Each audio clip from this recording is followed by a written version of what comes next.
So in the last video we have discussed question number 150, okay, and in this video we will start from question number 151, and one important thing is that I will complete the remaining part of this paper in Hindi, okay. So if anyone have any problem, please mention in the comment section so that I can made a separate video in English for the remaining part of the question paper, okay.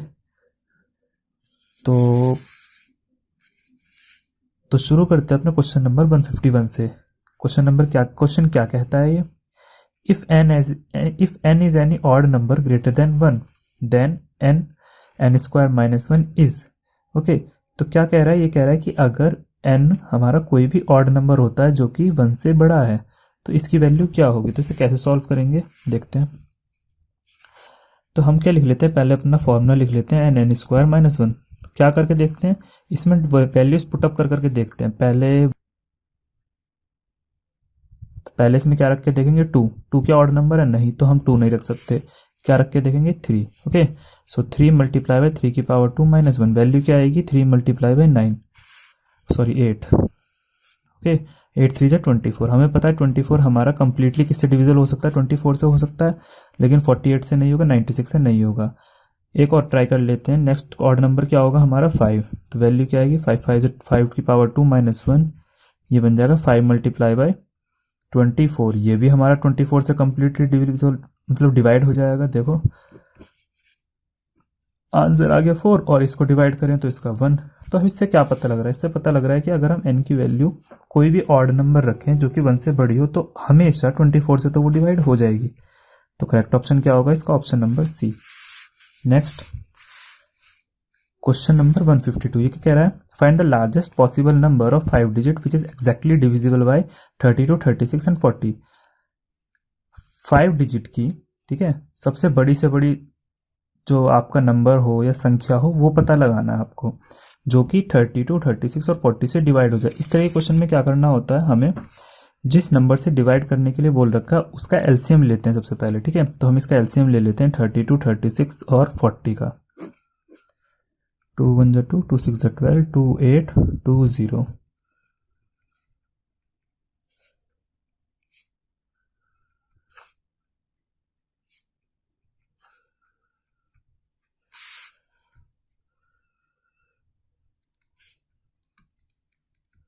तो इसका LCM क्या आएगा, LCM आएगा इसका 2 multiply 2 multiply 2 multiply 4 multiply 5 multiply 9, 8 4 जा 32 multiply 5 multiply 9।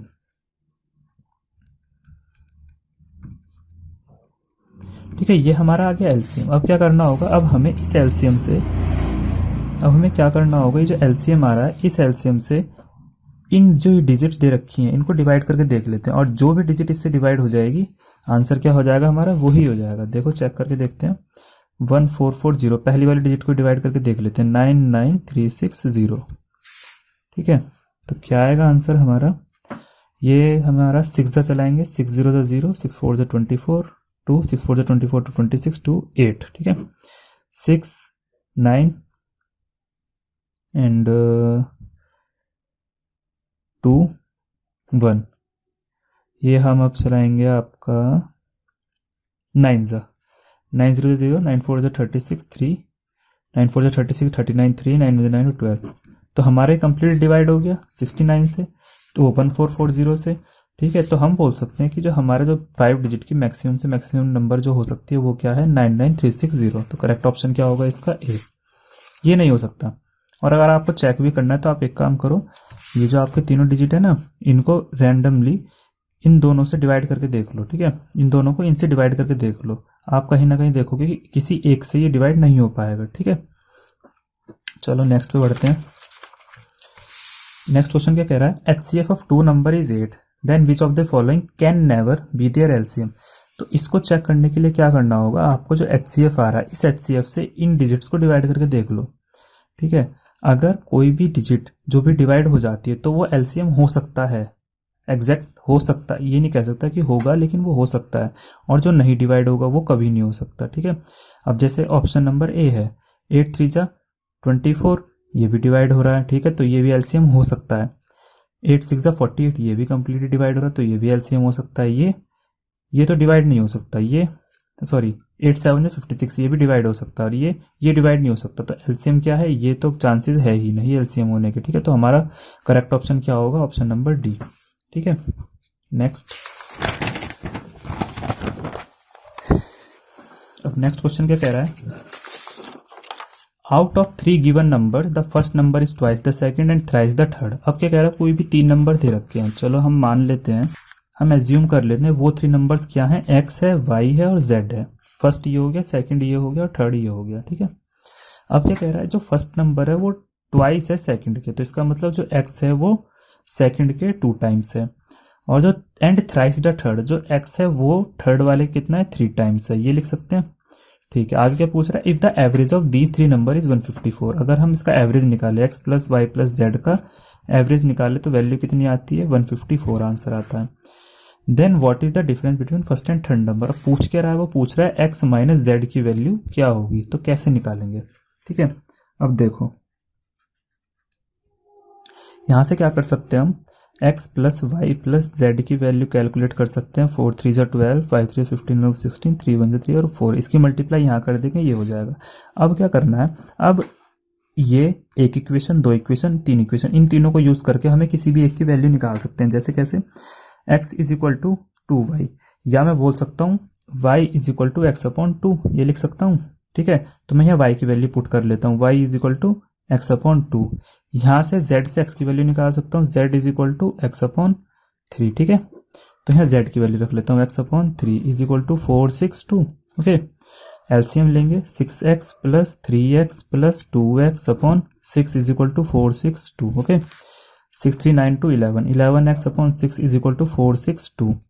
Okay, इसे मैं divide कर सकता हूँ, 11 4 44, 11 2 22। इधर हम क्रॉस मल्टीप्लाई करेंगे तो x की वैल्यू कितनी आ जाएगी, 6 2 12, 6 4 24, 2 5 2। x की वैल्यू ये आ गई, x की वैल्यू से y की निकाल सकते हैं, जैसे 2 5 2 is equal to 2y, y निकालो, 2 1 2, 2 2 4, 2 6 12, तो y की वैल्यू क्या आ गई, 162।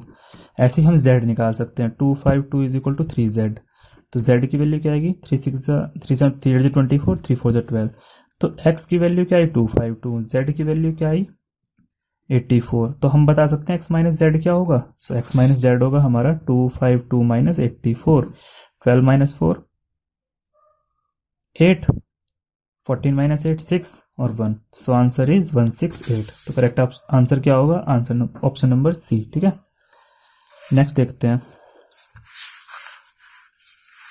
नेक्स्ट क्या कह रहा है, if the average ages of Rakesh and Mohan is 15।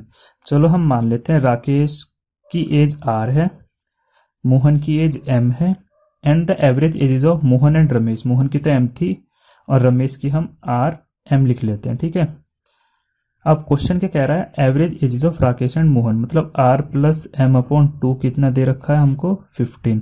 ठीक है, और क्या कह रहा है ये, average ages of Mohan and Ramesh, मतलब m plus R M divide by 2 कितना दे रखा है ये, 12। और तीसरे में क्या हो रखा है, राकेश एंड रमेश, मतलब r प्लस आर एम, इन दोनों के एज का एवरेज कितना दे रखा है, 13। और फिर क्या पूछ रहा है, then the age of Mohan, पता करो मोहन की एज कितनी है। तो कैसे करेंगे, अब आपको क्या करना है, चलो मैं इनको r ना मान के एक काम करता हूँ, इनको x y z मान लेता हूँ। ठीक है, एक्स वाई जेड मान लेते हो, तो x plus y, y plus z, और यहाँ क्या बन जाएगा, r और z, x प्लस जेड। तो मुझे क्या क्या पता है, मुझे पता है x plus y is equal to 30, 15 two ज़ा, y plus z is equal to 12 two ज़ा 24, और x plus z is equal to 13। ठीक है, अब क्या करना है, अब हमें इन तीनों क्वेश्चन को यूज करके हमें क्या निकालना है, m क्या था हमारा, y। ठीक है, हमें y निकालना है, कैसे निकालेंगे, अब देखो पहले इन दोनों इक्वेशन को यूज करके y और z की टर्म में हम एक इक्वेशन निकालेंगे। ठीक है, क्या करेंगे, इन दोनों इक्वेशन को माइनस कर लो, तो x x कट गया, तो y minus z is equal to कितना आ सकता है हमारा, 27। ठीक है, y minus z 27, y plus z 24, दोनों को ऐड कर लो, कहीं गलती हुई है शायद, x प्लस जेड की वैल्यू 26 होगी। ठीक है, तो यहाँ कितना आ जाएगा, y माइनस जेड करेंगे तो 4, ठीक है। हाँ, तो अब ये हो गया। अब इन दोनों को ऐड कर लो, z से z cancel, 2y is equal to 28, y is equal to 14। जब y हमारा 14 आ गया, और तो हमें निकालना भी y था, ठीक है, हमें y ही निकालना था, तो हमारा आंसर क्या आ गया तुम्हारा, ऑप्शन नंबर सी, ठीक है। मोहन की एज कितनी आ गई, 14। Next, a box has 100 blue balls, ठीक है, उस बॉक्स में 100 ब्लू बॉल्स हैं, 15 रेड बॉल्स हैं, 50 ब्लैक बॉल्स है, ठीक है। एक बॉल है, एक बॉक्स है जिसमें 100 तो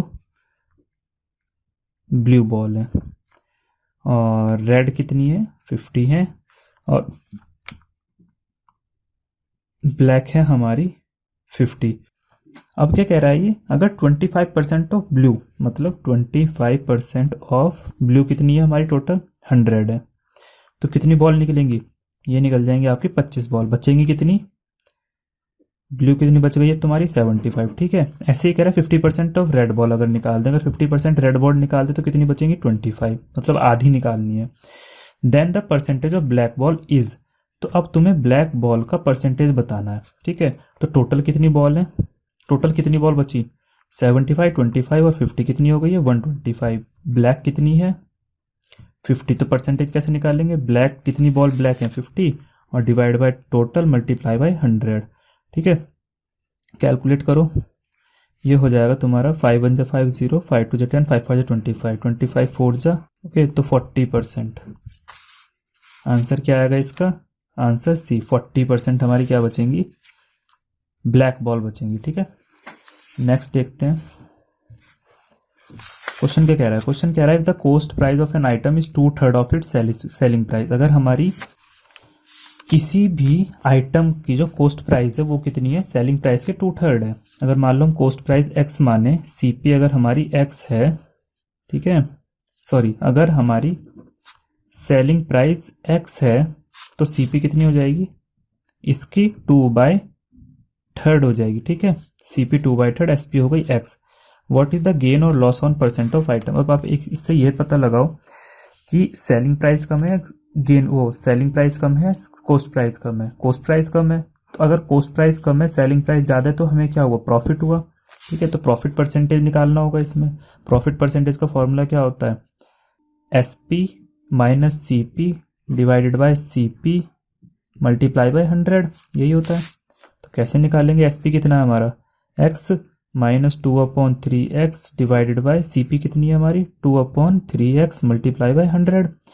ये क्या बन जाएगा, ये हो जाएगा हमारा x/3 divide by 2/3x multiply by 100। x से x कट गया, 3 से 3 कट गया, तो ये क्या है, 1/2 इंटू 100, और हमारी वैल्यू कितनी हो गई, 50%, ओके। तो correct option is option B, 50%। Next देखते हैं, नेक्स्ट क्या कह रहा है, ये कह रहा है, a shopkeeper has announced 40% rebate और mark price of an article. कोई एक आर्टिकल है जिसके ऊपर मार्क प्राइस है, उस पर वो कितना दे रहा है, 14% की छूट दे रहा है। If the selling price of an article is 645, अब सेलिंग प्राइस मतलब किस रेट से वो बेच रहा है, वो बेच रहा है 645 रुपीज से वो उसको सेल कर रहा है, ठीक है। तो हमें क्या निकालना है, then find the mark price of the article will be, मतलब हमें आर्टिकल का मार्क प्राइस निकालना है। तो मान लो अगर उस आर्टिकल पे x रुपीज का एमआरपी है, ठीक है, और उस पे अगर वो 40% छूट देके कितने का बेचता है, 645 का, तो मार्क प्राइस कैसे निकालेंगे भाई, सिंपल सी इस इक्वेशन से निकाल लेंगे, x minus 14 divide by 100, x is equal to 645, ठीक है। 100 minus 14 x upon 100 is equal to 645, 100 minus 14 86 upon 100 x is equal to 645, और ये क्या हो जाएगा, इसकी value 645 into 100 divide by 86x, और 64500 डिवाइड बाई 86, तो आप तुम्हारा आंसर क्या आएगा, इसे देखते हैं डिवाइड करके। 64500 डिवाइडेड बाई 86, सो 8 7 जा 56, 7 जा चलाते हैं, 6 5 जा 33, 8 7 जा 56 और 3 59, 5 5 0, 5 जा चलाते हैं, 5 6 जा 33, 8 5 जा 43, सॉरी हमने मल्टीप्लाई गलत कर दी, 7 6 जा 42, 4 8 7 जा 56 और 4 60, ओके। सो 5 2 3 4 यहाँ आ गया, ठीक है, और 86, ठीक है, 86 5 जा 5 6 जा 33, 5 43, ठीक है, 0 0। सो हमारी x की वैल्यू क्या आई, 750। तो मार्क प्राइस क्या हुई, मार्क प्राइस हुई हमारी 750 रुपीज, ओके। Next question,